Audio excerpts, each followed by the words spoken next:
So I hope this Jay-Z situation has taught you all a very valuable lesson about jumping the gun on these things. Now, of course, Jay-Z is not completely exonerated from all situations. You know, there's a possibility that he might have some other thing out here, but this ain't it.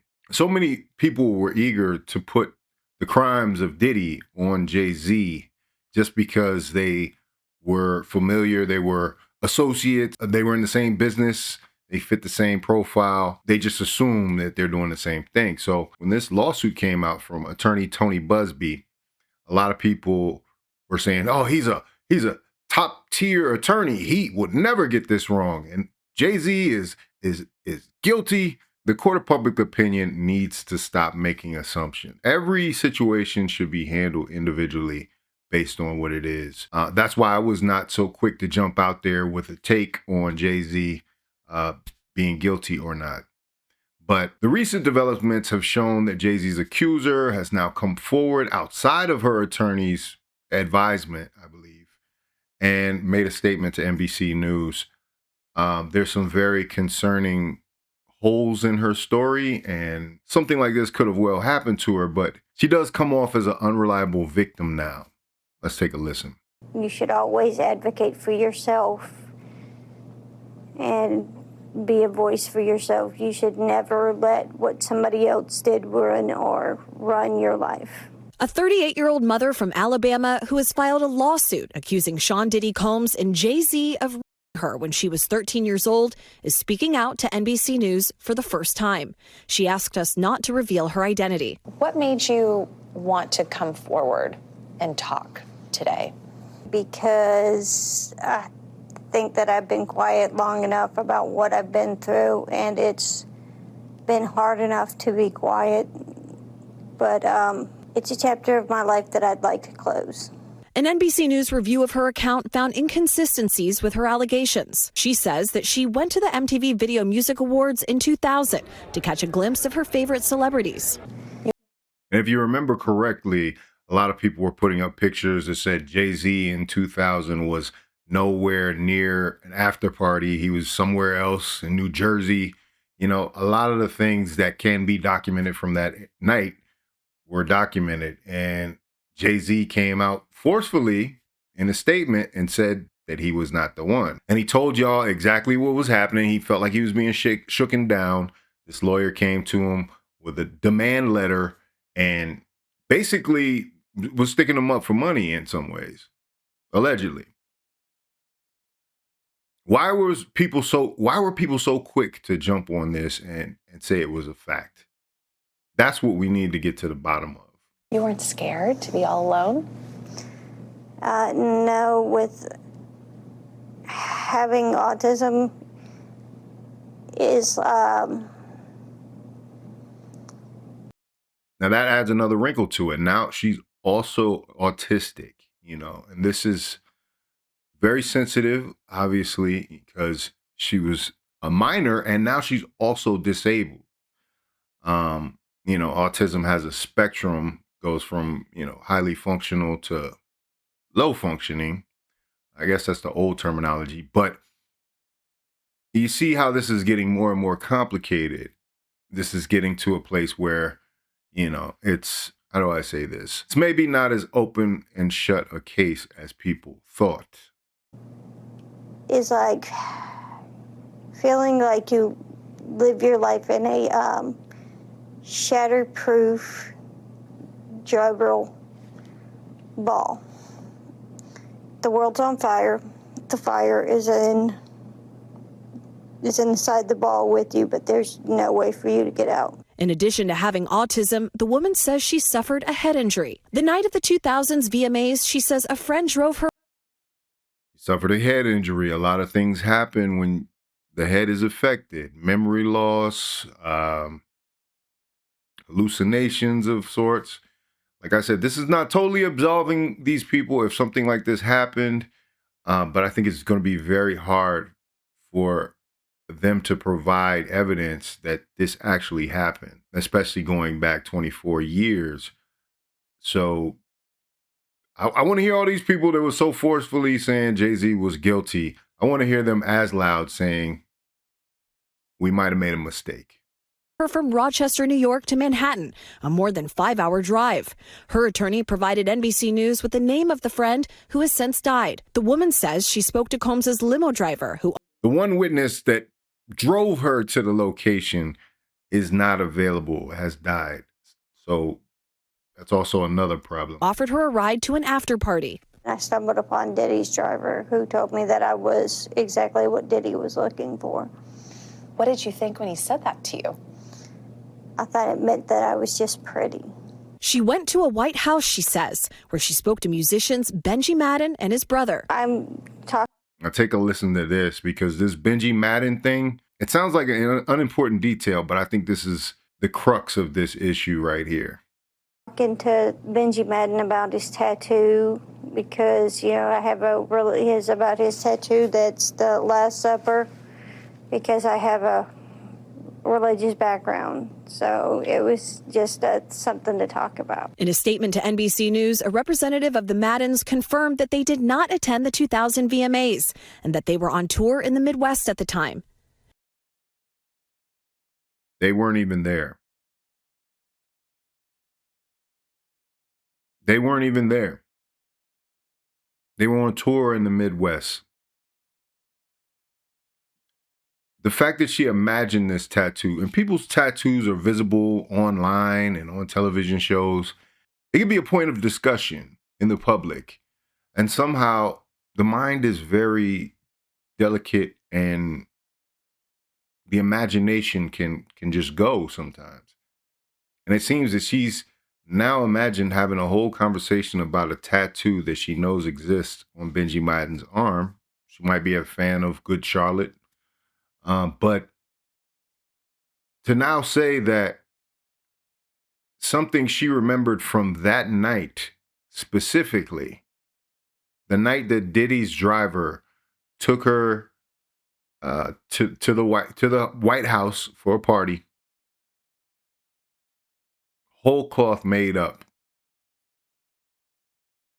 Now, could it be possible that she made up something else in this story?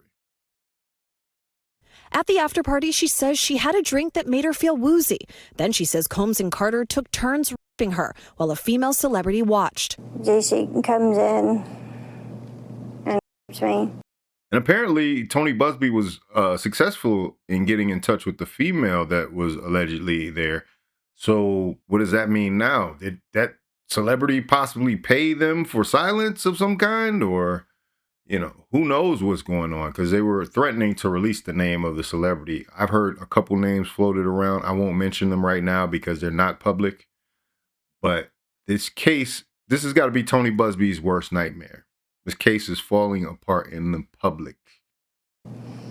Well, he at that point I was fighting, trying to get away from him, and he put his hand over my mouth and told me to stop it, cut the. After the alleged rape, she says she ran to a gas station where she called her father, who picked her up and drove her home.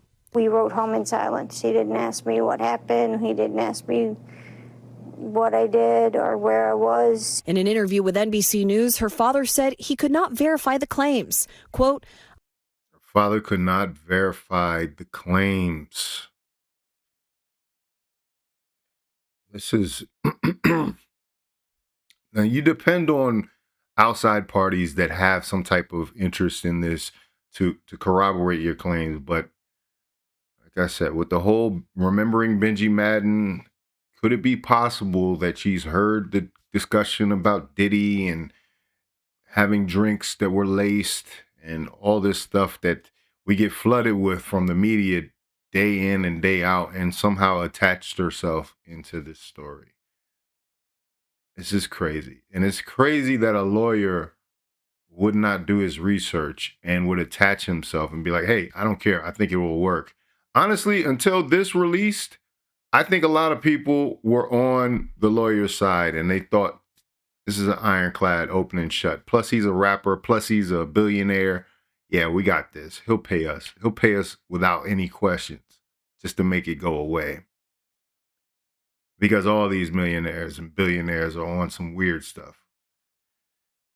Jay-Z said no. I felt like I would remember that, and I don't. I have a lot going on, but I mean, that's something that would definitely stick in my mind, he said. When we asked the woman about the contradictions in a phone interview on Friday, she said that she stands by her statements. I have made some mistakes, she said. Honestly, what is the clearest is what happened to me.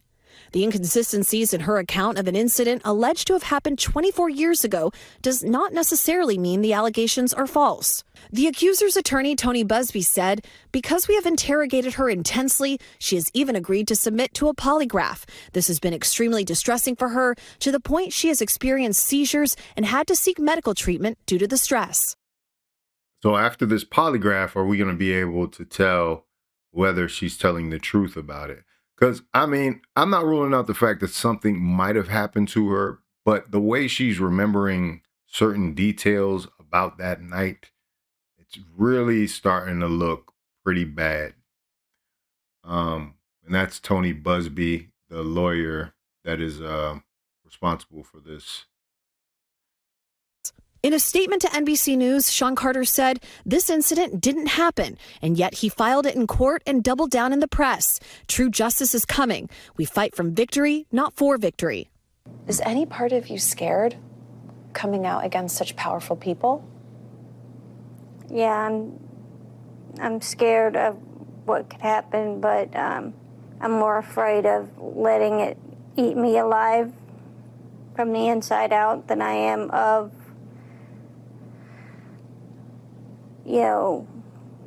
being chastised by their fans.